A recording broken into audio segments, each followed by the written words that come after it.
Alrighty, we have the infamous falling sink. Man, I run into so many of these for some reason. I don't know why. Luckily, their drain plumbing didn't break here, which is awesome, but it does happen. So first things first, I cut some wood supports to size just to be able to support the actual drain, the sinks.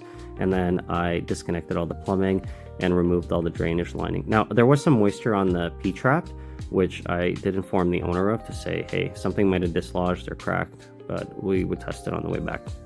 After we did that, removed the sink, and then I used a scraper here to get all the old gunk from underneath the counter.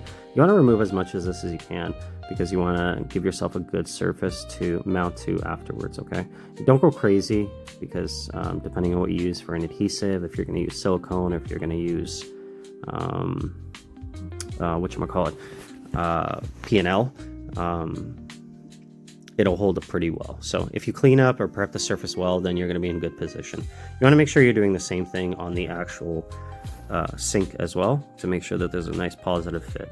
Next, I ended up using quick grab P&L here after I ended up cleaning the surface a little bit more. And I find that works really, really well. The only annoying thing about it is you do need to make a secondary trip because you have to silicone it afterwards. I've just found that this stuff gives me a lot more confidence than just mounting it with silicone, specifically with people that, you know, put a bunch of stuff and fill their sinks up with water. So putting a bead there and then putting my wood supports back just to make sure it presses really nicely there. And then I'm going to start putting on my plumbing back just to make sure everything lines up with the P-trap. Then I'm going to force a little bit of additional P&L into the hole there, just make sure it's fully sealed.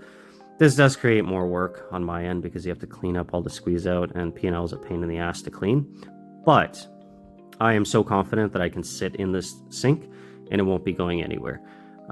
They said next time they change their sink anyways, they're probably going to be doing the counter, so I don't really care that it doesn't ever need to come out. Otherwise, I would just use a multi-tool to cut it out. So you got to do a good job cleaning all this stuff up so it looks good.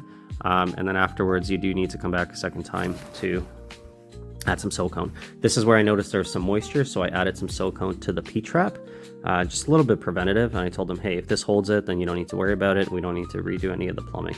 So afterwards, I did run a flood test. So I filled up the sinks about halfway and removed the drain and made sure that there were no leaks, and it was holding fine. Next day, it stood strong. Cheers all.